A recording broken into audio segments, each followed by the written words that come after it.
There's a word for that obsessive, consuming, almost addictive fixation that you've had on someone, and most people don't even know it exists. It's called limerence, and it's not love. Limerence is the psychological state of being emotionally obsessed with someone.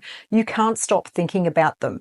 You replay every moment, every text, every look. You feel a rush when they give you attention and a crash when they don't, and it becomes really hard to tell whether you're drawn to them or to the feeling that you get from the fantasy version of them that you've built in your mind. This isn't just emotional, it's neurological. When you experience limerence, your brain is flooded with dopamine, that same neurotransmitter that's released during drug addiction. And that's why it feels euphoric. That's why you can't stop. It's not willpower, it's chemical reinforcement. But here's the catch. That same dopamine loop wires your nervous system to crave them, even when they're unavailable or inconsistent. Your brain starts to associate their unpredictability with excitement. And this is where the psychological trap begins. Because limerence thrives on uncertainty. If the person was stable, open, and consistently loving, you wouldn't feel this obsessive high. Your nervous system wouldn't be in survival mode, constantly scanning for signs that you're wanted, that maybe they feel the same hit that you get. That's not romantic. That's a trauma loop. In fact, many people who experience limerence are unknowingly replaying early attachment wounds. Psychologists have studied how inconsistent emotional availability in childhood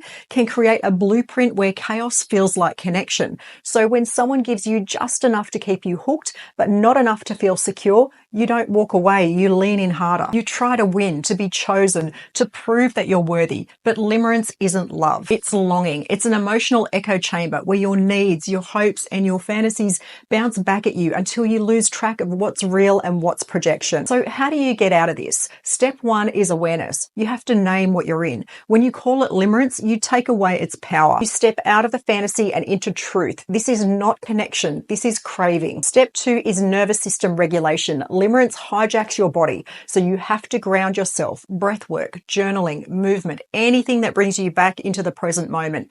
The goal is to separate the emotional intensity from the actual person. You're not addicted to them. You're addicted to how your body feels when they give or withhold attention. Step three is reality testing. So write down the facts, not fantasies. What have they actually shown you? How consistent are they? Do they see you clearly, or are you constantly trying to prove your worth? Real love is reciprocal. It's safe, and it doesn't leave you feeling like you have to perform or compete to be chosen. And step four, build emotional safety within yourself. This is the hardest part, because when limerence ends, it feels like grief.